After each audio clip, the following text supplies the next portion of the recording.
Всем привет, вы на канале Diff, и это новый ролик по игре в Drag Racing уличные гонки, и как я обещал, я прокачаю BMW M5 F90. Так что с вас обязательно лайк, подписка на данный канал, также ссылка на мои социальные сети есть в описании под роликом. Но я предлагаю не томить и переходить к нашей бэхе и начинать прокачку. Бэха у нас, напомню, находится в N классе, кто не помнит. И кстати, кто хочет увидеть мой обзор на данную бэху в стоке, мое первое мнение, переходите по всплывающей подсказке, посмотрите ролик. Но я думаю, большинство его уже смотрели, так что сильно томить не буду. Вот еще раз характеристики бэшки, я думаю, вы посмотрели. Что могу еще сказать? За неделю я смог накопить достаточно ресурсов для нормальной прокачки. Конечно же, я не уверен, что мне их прям хватит, но я постараюсь сделать максимум и прям грамотно вложить в эти ресурсы в сам автомобиль, чтобы получилась реально достойная тачка. Ну, соответственно, как всегда, мы еще и настроим автомобиль чуток, но это уже все потом. Я предлагаю начать с прокачки, но прежде всего хотел бы снять вот эти навесные турбинки и навесной визгейт и посмотреть вообще на облик автомобиля без этих деталей, ведь тогда это будет чистый автомобиль, потому что на нем не будет стоять никаких доп. Деталей, ну, помимо покрышек и сликов. В целом, вот так выглядит бэха, сильно ее состояние не ухудшилось. И теперь, вот, запоминайте ее характеристики, вот эти реально запомните. И потом сравните с финальными характеристиками, которые у нас уже будут после прокачки. Начинать я предлагаю с турбо. И поставим мы сначала, наверное, как всегда, визгейт. Визгейт я буду ставить за 150 баксов, потому что он нам подходит. Многие будут, наверное, писать в комментах, сюда нужен чарджер. Нет, сюда не нужен никакой чарджер, тут нужны только турбинки. Так что домашним критикам от меня огромный привет, но мы продолжаем прокачку и надо теперь определиться с турбинками. Судя всего, нам нужно, установить самые дорогие турбинки, ведь они нам дают больше пикового момента, пиковых лошадок. Конечно, сейчас это дорогое удовольствие ставить турбинки. Я помню еще года 2-3 назад турбинки стоили копейки, и они вообще выпадали из гонок, и они подходили под твой автомобиль. Ну, были золотые времена тогда в УГ, а сейчас нужно реально раскошеливаться, реально тратиться.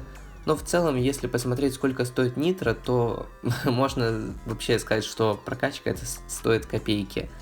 Хотя по факту оно так и есть, потому что бонус нитро стоит 30к баксов, и за 30к баксов мы можем собрать 3 полноценных автомобиля, если вот считать только по деталям, которые будут собраны полностью за баксы и полностью самыми дорогими деталями.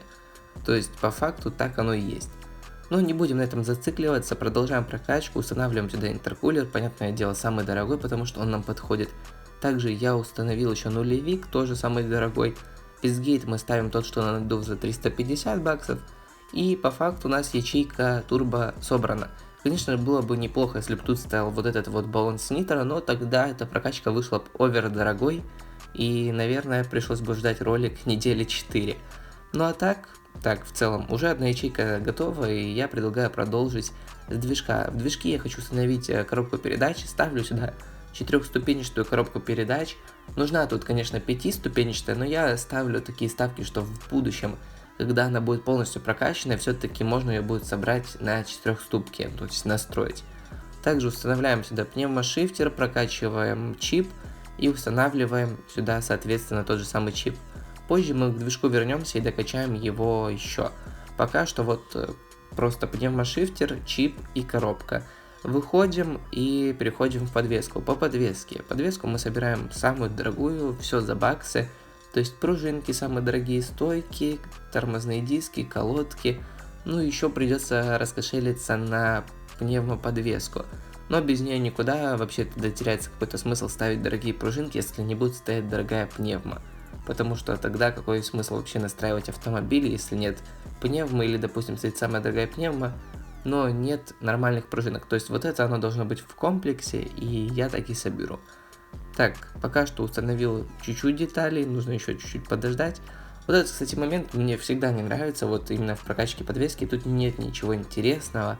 И это тупо одинаковый процесс в любой прокачке, именно вот в подвеске. Если в турбо еще может что-то поменяться, какие-то другие детали, то вот подвеска на каждом автомобиле одинаковая, если вы хотите собрать топовый автомобиль. И тут чуть-чуть скучновато. Но это я, наверное, каждый раз в прокачке на это жалуюсь, но так ничего не меняют. Ладно, не будем о плохом, продолжаем. Теперь пришло время поставить саму пневму. Пневма, она стоит 450 баксов, можно было потратить 300 турнирных очков, но эти турнирки мне нужны, я хочу купить Хуракан и сделать прокачку Хуракана в стоке. Про свои планы на будущие проекты я рассказывал в своем прошлом ролике. Кто не видел, переходите по всплывающей подсказке, посмотрите. Ну а мы продолжаем с того, что нужно собрать еще и выхлоп. Выхлоп я оставлю самые обычные вот эти вот баночки за 250 баксов. Ну, просто самое такое лучшее решение, потому что по характеристикам эта баночка хорошо вот подходит нам, да и смотрится эта банка на данной бэшке тоже неплохо. Так что устанавливаем ее и продолжаем дальше.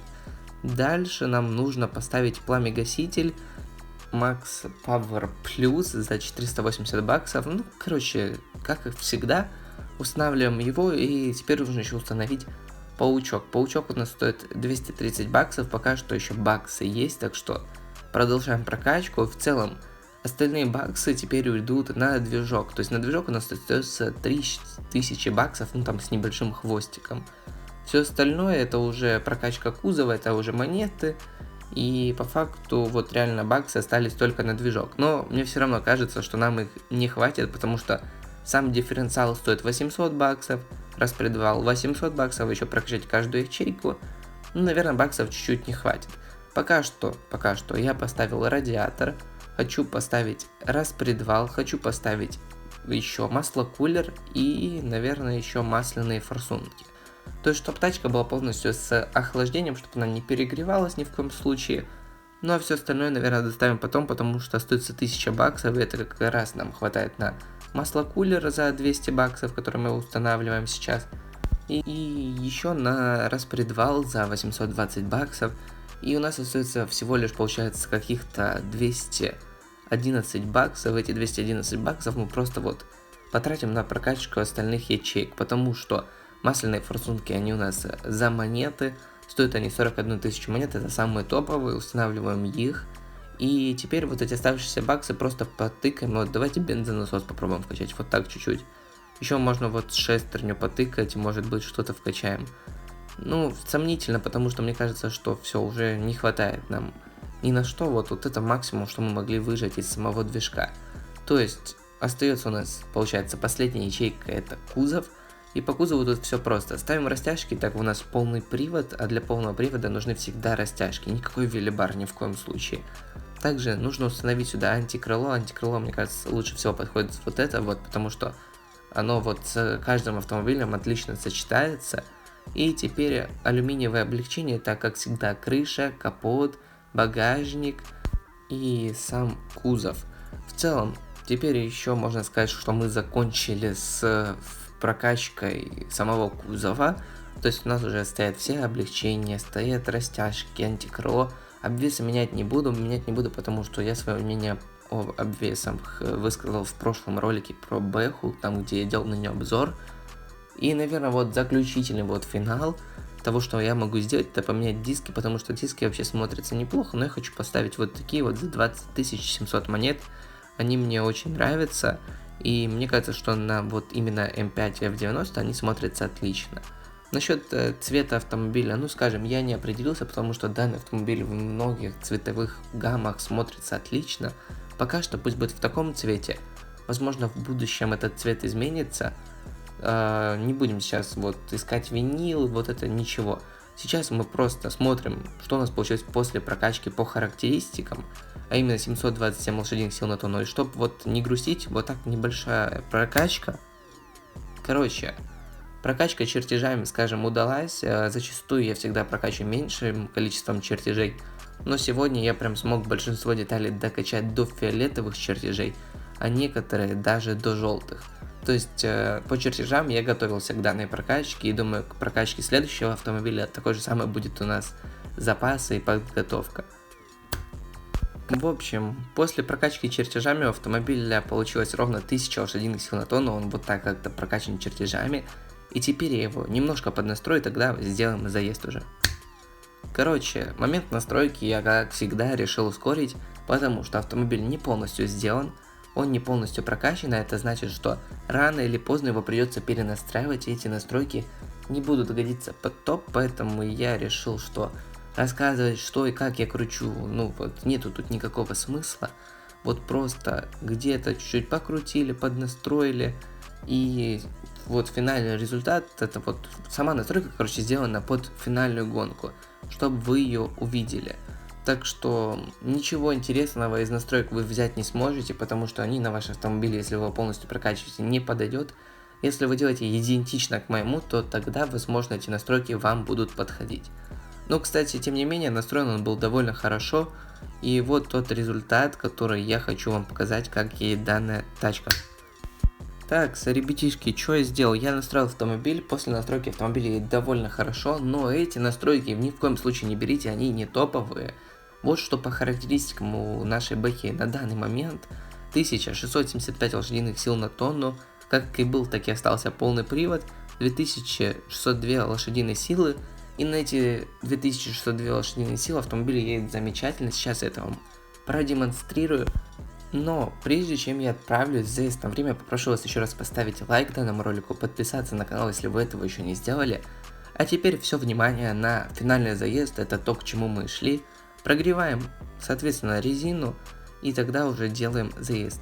Нажимаем вот так на педальку тормоза, она у нас заводится, греем резину до зеленой вот отметки, то есть это идеальный прогрев у нас сейчас.